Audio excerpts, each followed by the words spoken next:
wabarakatuh. Ketemu lagi dengan saya Nurlaila YK. Pada kesempatan kali ini kita akan membahas terkait dengan bagaimana menyusun kuesioner. Jadi pada video sebelumnya kita sudah membahas terkait dengan bagaimana menentukan variabel penelitian. Nah, pada kesempatan ini kita akan menurunkan variabel ini menjadi kuesioner.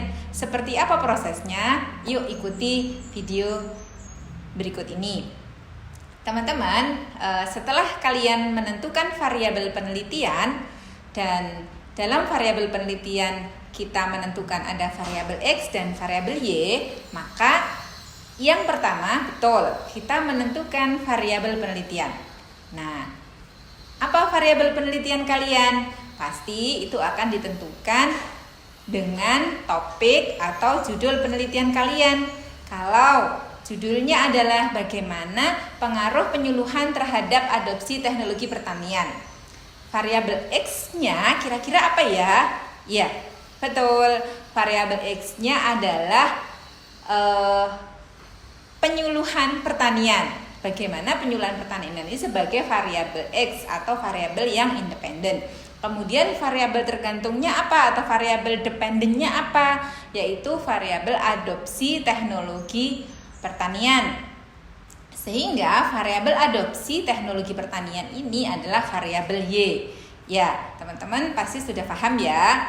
Nah, setelah menentukan variabel yang krusial sekali dalam konteks penelitian, kita harus memasuki langkah yang kedua. Apakah itu?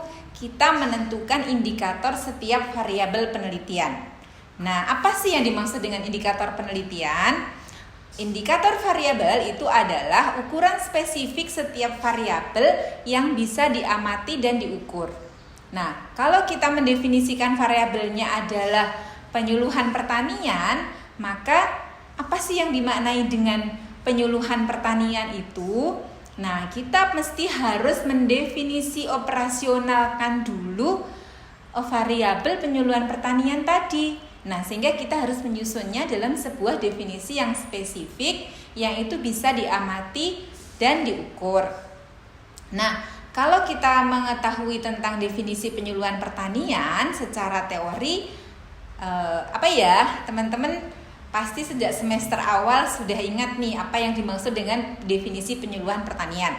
Nah, coba kalau secara teori kita melihat dari definisinya Pak Slameto gitu ya, atau Pak Slamet maaf. Nah, itu yang dimaksud dengan penyuluhan adalah pendidikan non formal bagi petani untuk meningkatkan pengetahuan, sikap dan keterampilan sehingga usaha taninya lebih baik dan petani bisa lebih mandiri. Nah, itu namanya definisi konseptual. Nah, kalau kita menurunkannya dalam konteks definisi operasional, maka kita coba melihatnya dengan beberapa jurnal-jurnal yang terkait dengan penelitian penyuluhan pertanian yang dihubungkan dengan adopsi. Nah, di sini saya menemukan beberapa definisi yang kemudian saya coba ekstraksi atau rumuskan menjadi sebuah definisi operasional yang di sana mengandung beberapa indikator. Nah, apa itu definisinya? Nah, penyuluhan pertanian itu saya definisikan sebagai segala bentuk kegiatan dalam penyuluhan pertanian yang dilakukan oleh penyuluh kepada petani atau misalnya petani muda, yaitu yang diukur dengan apa? Ada frekuensi kegiatannya, ada metodenya, kemudian ada medianya, dan itu bisa memberikan manfaat bagi petani.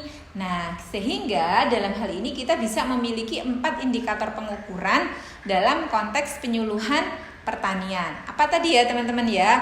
Ada metode, media, kemudian frekuensinya, kemudian mungkin partisipasi atau manfaatnya. Nah, teman-teman bisa melihat itu dalam beberapa jurnal yang terkait, kemudian coba kalian analisis menjadi sebuah definisi operasional. Nah, semoga sudah bisa dipahami ya. Nah, kemudian kalau yang tadi variabel X, sekarang saya contohkan lagi variabel Y. Apa tadi variabel Y-nya? Ya, betul, variabel Y-nya adalah adopsi, gitu ya, adopsi teknologi. Nah, kalau dalam konteks Rogers misalnya, adopsi itu apa sih? Jadi misalnya kita melihat definisi adopsi itu adalah sadar, minat, kemudian sampai kemudian menerapkan, misalnya sampai mengadopsi, atau definisi lain terkait dengan bagaimana pengetahuan, sikap, dan keterampilan petani gitu ya. Nah, kalau definisi konseptualnya kita sudah tahu, kita coba buka-buka di jurnal, maka kita menemukan definisi operasionalnya.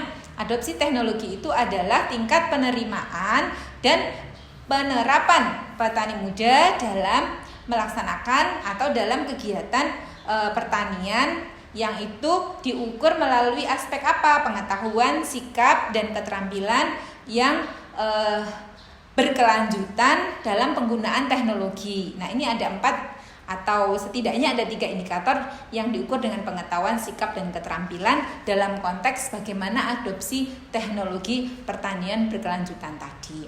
Nah, semoga teman-teman sudah paham ya. Kita sudah punya 4 indikator dari variabel X dan mungkin tadi 3 atau 4 indikator variabel Y.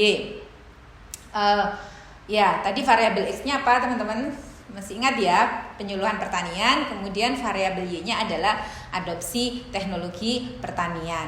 Nah, sekarang bagaimana kelanjutannya? Nah, kita akan membuat namanya blueprint gitu ya. Kita melihat blueprint itu apa yang dimaknai dengan blueprint. Blueprint namanya aja blueprint ya, cetak biru. Nah, kita coba membuat cetak biru terkait dengan tadi ada variabel, kemudian ada indikatornya.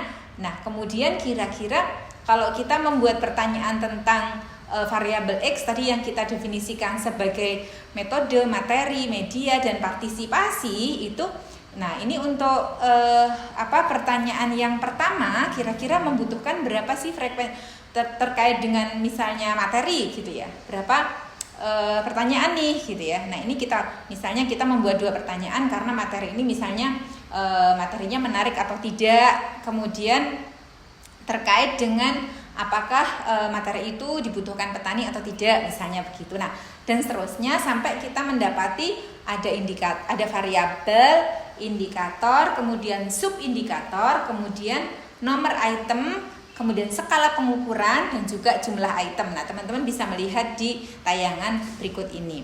Nah, kalau sudah memiliki blueprint, maka selanjutnya adalah kita membuat item-item pertanyaannya secara jelas dan benar-benar terdeskripsikan dalam konteks kuesioner.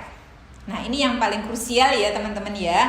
Nah, setiap indikator yang sudah kita jabarkan dalam subindikator tadi, kita coba buat menjadi 2 atau 4 pertanyaan.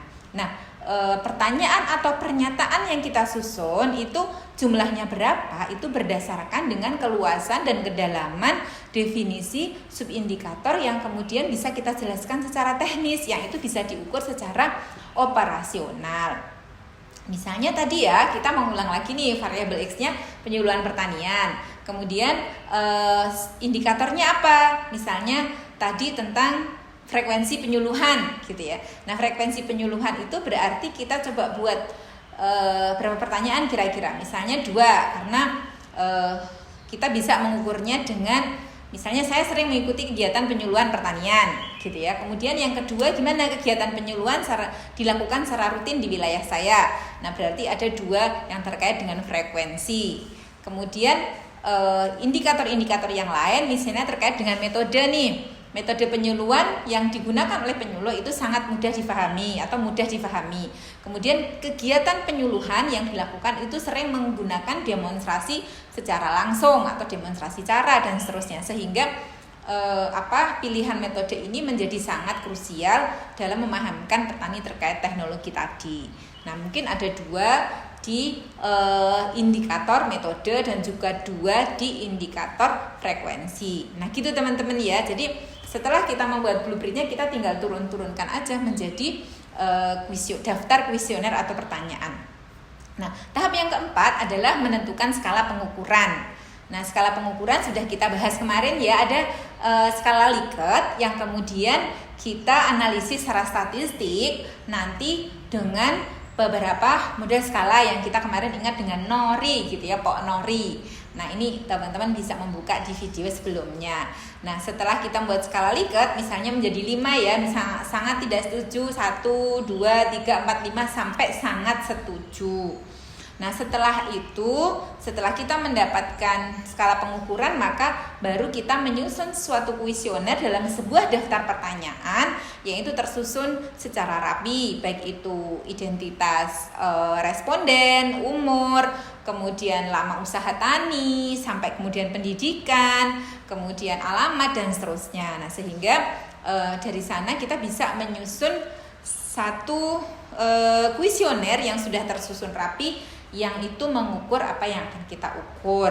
Nah, gitu ya teman-teman ya. Nanti setelah jadi kuesionernya, apa yang harus kita lakukan? Nah, kita akan coba melakukan uji validitas dan reliabilitas di lapangan. Nah, gimana caranya? Untuk itu video-video berikutnya. Terima kasih. Assalamualaikum warahmatullahi wabarakatuh.